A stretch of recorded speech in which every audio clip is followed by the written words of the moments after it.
Hello, hello, my favorite prepper peeps. How are you guys today?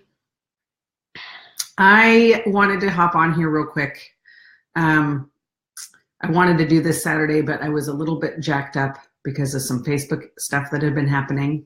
And I didn't want to come on here and do this huge, long, energy-driven rant. I'm in a prepper group, and some of you might be part of that prepper group. I'm not going to name the group. I'm not going to name the person. But somebody had asked a question about what to do for a burn. And he said, I've put butter on it, and went on. And a couple hours later, somebody posted a post about, I had backpedaled a little bit. I made a comment that lavender would be good for that burn. It was a surface burn. It wasn't a 3rd-degree blister. It wasn't an open wound. It was a surface burn. Did it on the stove with steam or something. So I suggested what to use. So fast forward a couple of hours and somebody else is like commenting about how people are dumb about what they were recommending, and lavender was one of those in that list. And I said lavender is 100% safe to use for a burn. And long story short, because I don't want to bore you nor even put that energy out there, it ended up becoming kind of ugly, and I ended up leaving the group because of what was said to me by the moderator of that group, not even in regards to the lavender. And I'm thinking, we're arguing over lavender, people. We're arguing over lavender.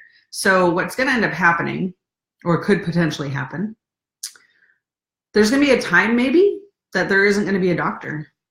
And there's going to be a time where you can't maybe go run to Walmart and get some burn cream. So my purpose of using oils and learning about oils is so that if there's a time where we can't run to Walmart and get burn cream, then I know what to do. I'm not talking about gunshot wounds. I'm not talking about broken bones or anything huge. I'm talking about simple care at home. The other side of that is I can take care of my stuff at home without even having to go anywhere. Right? Like I have my oils here. If something happens and I burn myself on the stove, then I can take care of it. So there's that.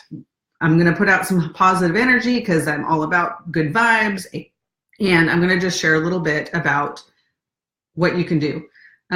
So lavender, little bottle like this, 250 drops are in this bottle.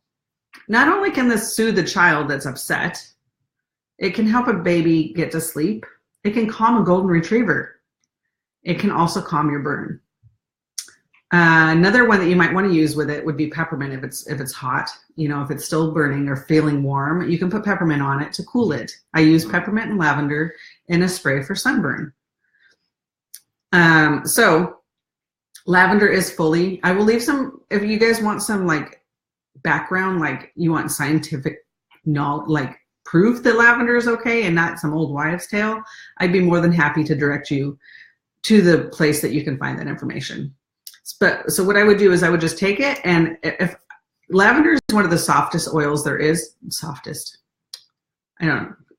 what's the word? I can't think of the word. My brain's not functioning correctly today. I clearly need more coffee. Let's have some more coffee. Goodness gracious. You don't need to dilute it is what I'm trying to say. It's okay to have this completely directly on your skin without diluting it. That said, if you want to dilute it, use a little bit of coconut oil, because coconut oil is good for your skin, and it's going to be soothing to the burn as well. And this lavender will take the sting out of the burn, and it is actually going to make it so that by the morning, you probably won't even tell that there was a burn there. So that was just my little tip for today. These bottles of lavender, wholesale, I think run $20-ish, but there's 250 drops in here. So it's going to last you quite a while. And as always, I will love to support you and answer any questions that you might have. I'm here to help educate and support and empower you so that you can have the oils in your home and that you can have something to have in case of an emergency, because that's why I started oils, was for emergencies. So anyway, I hope you guys have a great week. Again, as always, leave a comment below if you have any questions. Share this video with your peeps. I'm going to try and upload it to YouTube. And you can follow me over there. YouTube, I think my name is I Homeschool, letter I Homeschool. I started that YouTube channel like 10 years ago when we were homeschooling. clearly, and YouTube doesn't let you change it. So anyway, have a great, great day, week, and I will see you guys next Tuesday. I'm not sure what we'll talk about. I'll figure something out. Bye, guys.